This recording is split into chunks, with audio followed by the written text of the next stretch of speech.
اس مرد کا طبیب کے ہاتھوں ہلاک ہونا نہ کسی امید کی بنا پر تھا نہ کسی خوف سے۔ اس نے بادشاہ کی خاطر اسے قتل نہیں کیا جب تک کہ اللہ کی طرف سے حکم اور الہام نہ آیا۔ وہ لڑکا خضر علیہ السلام نے جس کا گلا کاٹا تھا، اس کا بھید عام مخلوق نہیں سمجھ سکتی۔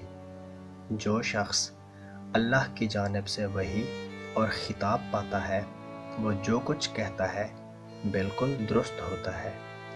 جو جان عطا کرتا ہے اگر قتل بھی کرے تو جائز ہے۔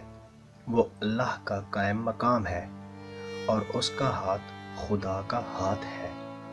حضرت اسماعیل علیہ السلام کی طرح اس کے سامنے سر جھکا دے اور ہنسی خوشی اس کی تلوار سے قتل ہو جا، تاکہ تیری روح ہمیشہ خوش رہے، جس طرح کہ احمد مجتبیٰ صلی اللہ علیہ وآلہ وسلم کی روح پاک اللہ کے ساتھ ہے۔ عاشق خوشی کا جام اس وقت پیتے ہیں جب معشوق ان کو اپنے ہاتھوں سے قتل کرتے ہیں۔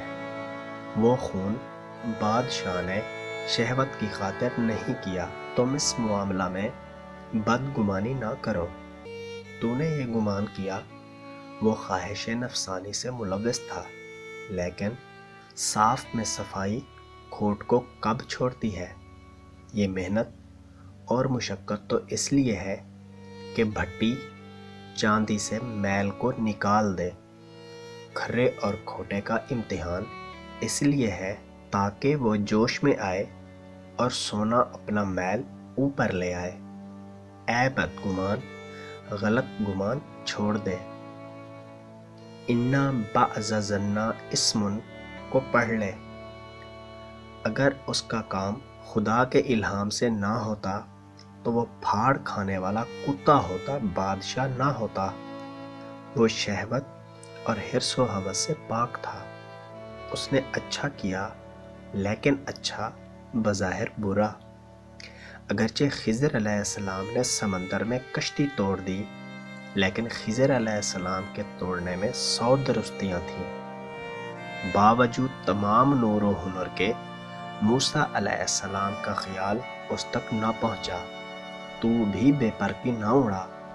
وہ سرخ پھول ہے تو اس کو خون نہ کہہ۔ وہ عقل سے مست ہے تو اس کو دیوانہ نہ سمجھ۔ اگر مسلمان کا خون بہانا اس کا مقصود ہوتا تو میں کافر ہوتا اگر اس کا نام بھی لیتا۔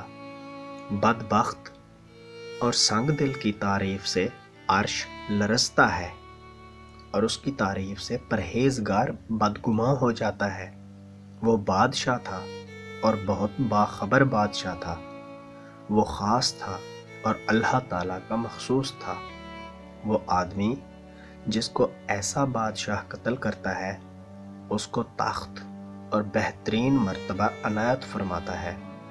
وہ آدھی جان لیتا ہے تو 100 جانیں دیتا ہے، بلکہ اتنا دیتا ہے کہ جو تیرے خیال میں بھی نہیں آ سکتا۔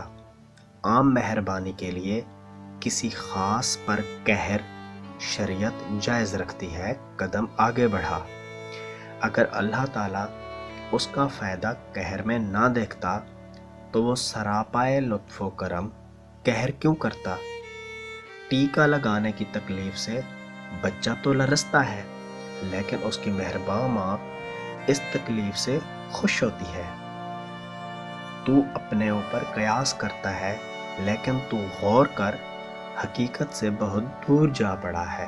سبسکرپشن کے بٹن کو دبائیے اور بیل آئیکن پر کلک کیجیے تاکہ آپ کو تمام ویڈیوز فوراً ملتی رہیں، اور ویڈیو پسند آنے کی صورت میں اسے لائک، شیئر اور کامنٹ کرنا مت بھولیے۔